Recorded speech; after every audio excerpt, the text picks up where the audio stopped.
sana wazazi wa Mercy, poleni. Mmezungumziwa mengi sana.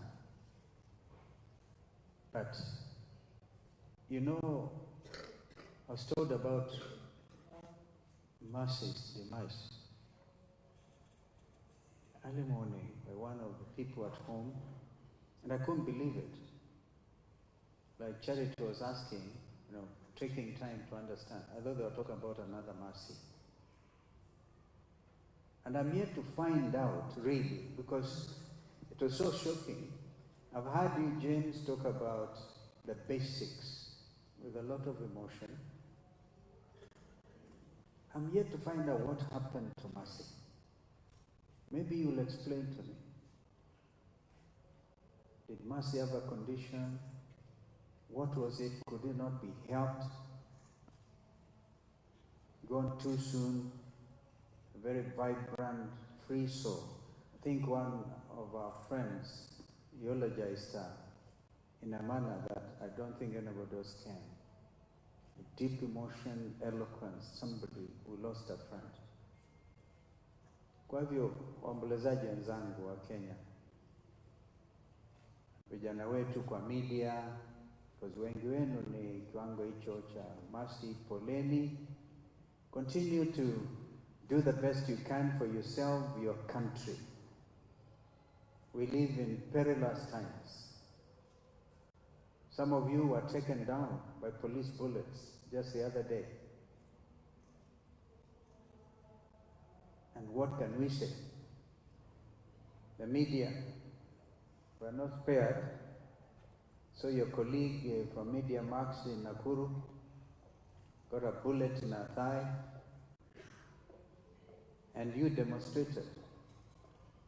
I think Kenyans now know the right to demonstrate, to picket under Article 37 of our Constitution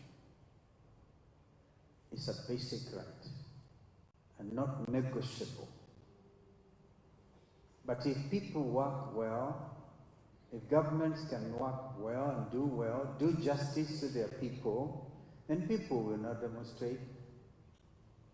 But I hear you, James. I'd like to spend some time with you and to really understand the reason you made such an impassioned plea for basic health care.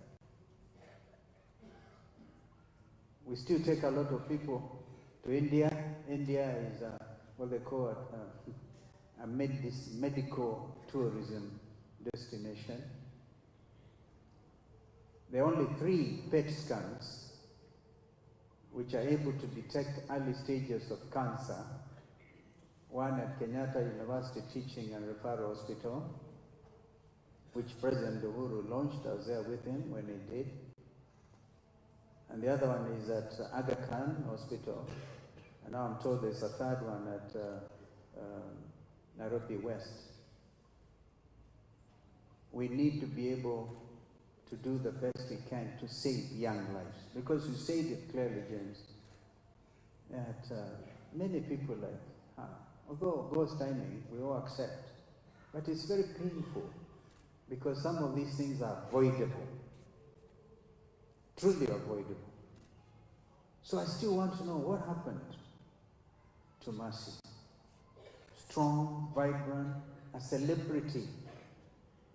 And thank you, our colleagues, for singing, our gospel team, and we can understand you. Now, the Court of Appeal, while we are sitting here, has passed a judgment, a ruling, that the Finance Bill 2023 was and is unconstitutional.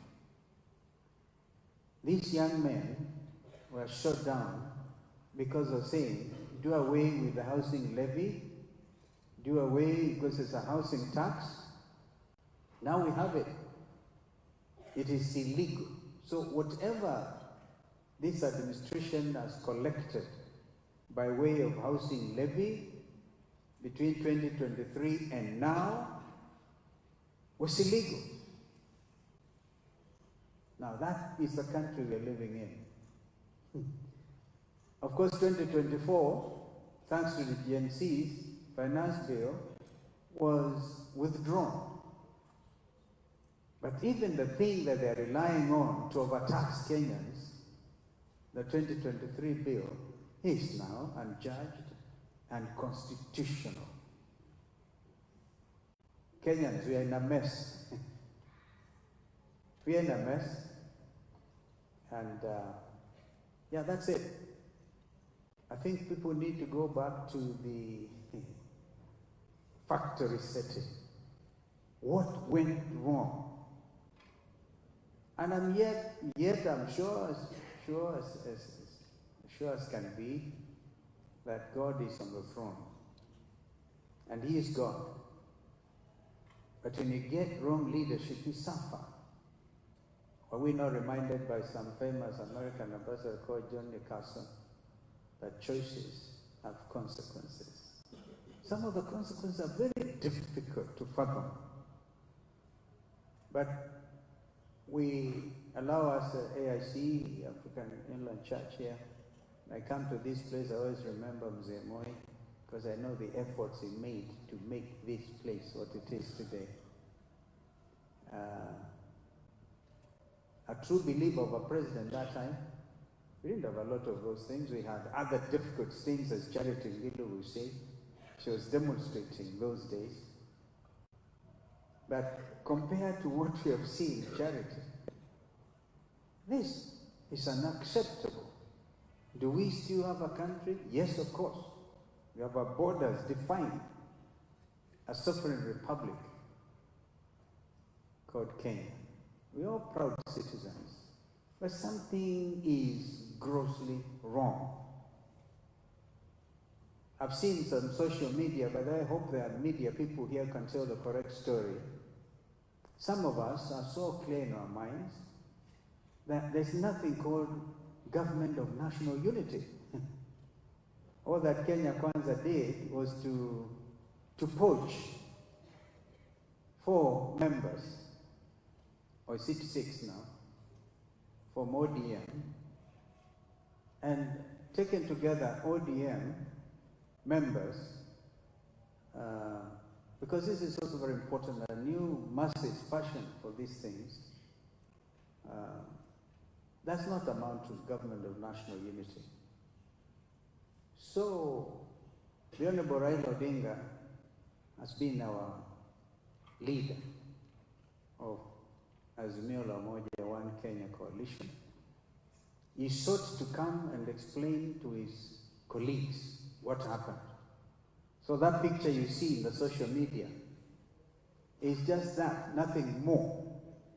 And we're able to explain to Raila that we cannot, some of us, cannot imagine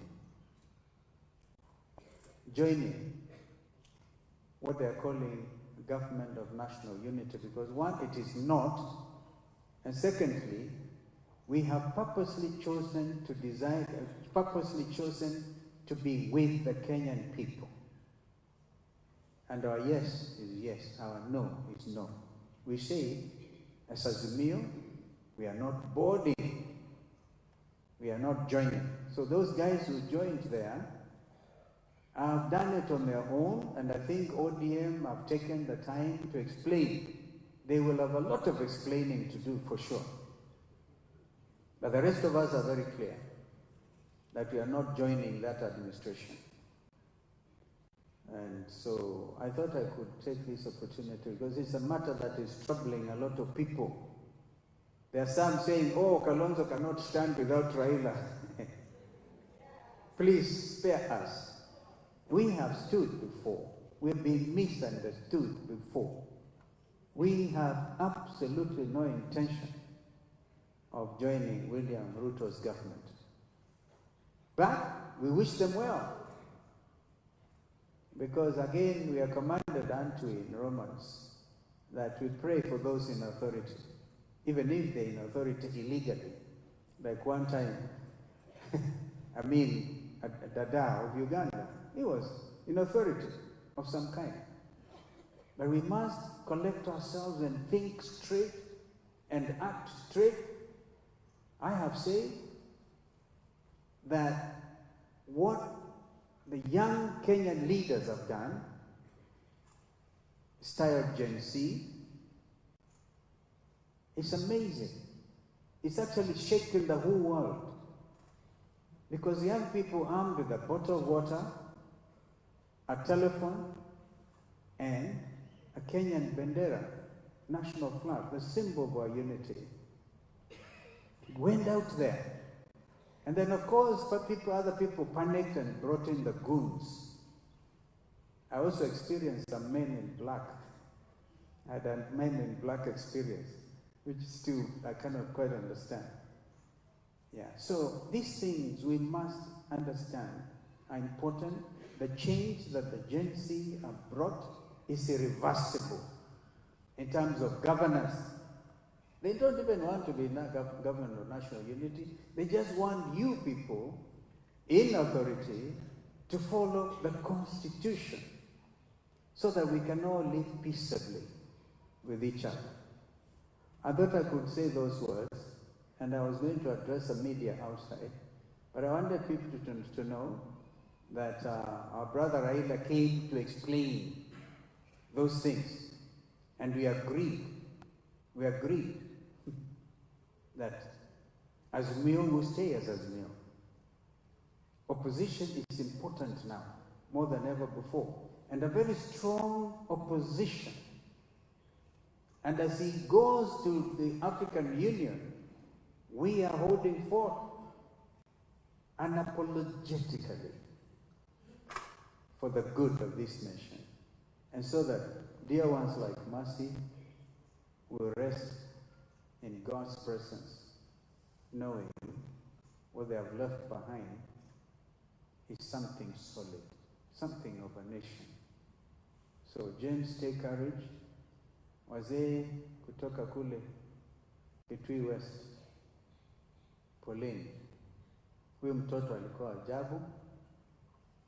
And you know, people say etuna mwendete lakini ngai mwenda mono. Those things are all said to comfort each other. The reality is what James said, losing his lovely wife. But of course we must pray for her, and she knows she's gone to heaven, and she, good person. So all of you media houses, please reach those levels of excellence